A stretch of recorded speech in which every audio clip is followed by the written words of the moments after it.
বেগম খালেদা জিয়া আমাদের শুধু দলের চেয়ারপারসনই ছিলেন না, উনি বাংলাদেশের তিনবারের নির্বাচিত প্রধানমন্ত্রী ছিলেন না।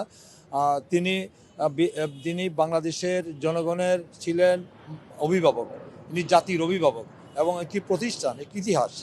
তো তিনি দীর্ঘদিন তিনি এদেশের জনগণের জন্য আজীবন তিনি গণতন্ত্র পুনরুদ্ধারের জন্য তিনি লড়াই সংগ্রাম করেছেন।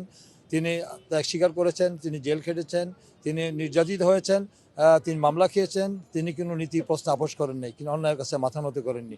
তিনি দেশপ্রেমের পরীক্ষায় 100-99 পান নাই, 100-100 পেয়েছেন।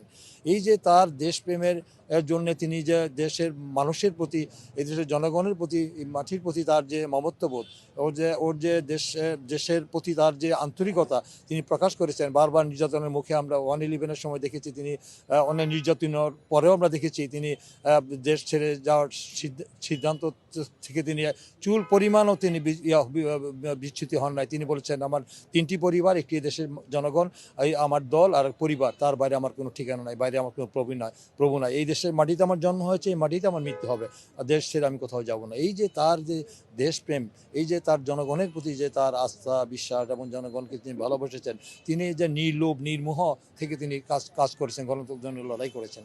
তিনি তার যে ভূমিকা আমরা দেখেছি, দীর্ঘ 9 বছর স্বৈরাচার এরশাদ বিরোধী আন্দোলন করতে গিয়ে তিনি আপসহীন দেশনেত্রী খেতাব পেয়েছেন। পরবর্তীতে আমাদের প্রতিহিংসার শিকার হয়ে বেগম খালেদা জিয়া দেখেছি তিনি কারাগারে নির্যাতিত হওয়ার পরেও তিনি দেখেছি তিনি কিন্তু মানে নীতির প্রশ্নে আপোষ করেননি। এবং তাকে আমরা দেখেছি যে তিনি এই দেশের এই ভূমিকা রাখার কারণে তিনি আপোষ করলে তিনি কিন্তু বিলাসবহুল জীবনযাপন করতে পারতেন, তিনি করেননি। তার নির্যাতনের পরে 136টি মামলা দেওয়া হয়েছে, তাকে নির্যাতন করা হয়েছে, তাদেরকে ভুয়া মামলা দেওয়া হয়েছে, তার বিরুদ্ধে আমরা দেখেছি যে আমাদের গায়েবী মামলা দেওয়া হয়েছে, তাকে কারাগারে নির্যাতন করা হয়েছে। তারপরে কিন্তু তিনি দেশ ছেড়ে যাননি এবং তিনি কিন্তু আপোষও করেননি।